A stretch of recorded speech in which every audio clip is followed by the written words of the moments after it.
ஏன் சிவாய்% மக்கள் தூங்கும் முன் இந்த தவறு செய்கிறார்கள்? சரியான தகவலுக்காக பார்க்கலாம். வணக்கம் நண்பர்களே, நான் அனைவருக்கும் நல்ல தூக்கம் முக்கியம் இல்லையா? ஆனா சில பழக்கங்கள் நமக்கு தெரியாமலேயே தூக்கத்தை பாதிக்கின்றன.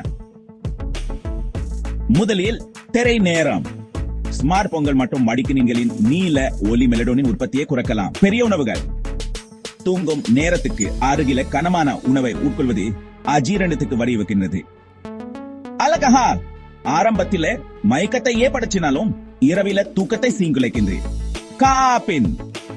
மாலையில காபி, டீ மற்றும் சோடா போன்ற பானங்களை தவிர்க்கவும். கடுமையான உடற்பயிற்சி. உறங்கும் நேரத்துக்கு அருகில தீவிர உடற்பயிற்சி தூக்கத்தை தள்ளிவிடும். மன அழுத்தம் மற்றும் கவலை. படுக்கைக்கு முன் தளர்வு நுக்களை முயற்சிக்கவும். மிகவும் தாமதமா தூங்குது. பகலில் தூங்கினா இரவில தூங்குவது கடினமாகிவிடும். நண்பர்களே, ஒவ்வொருவருக்கும் தூக்கம் வேறுபடுது. இந்த உதவி குறிப்புகள் உங்க தூக்கத்தை மேம்படுத்த உதவும். நன்றி. இனி நல்ல தூக்கத்தை உறுதி செய்யுங்க.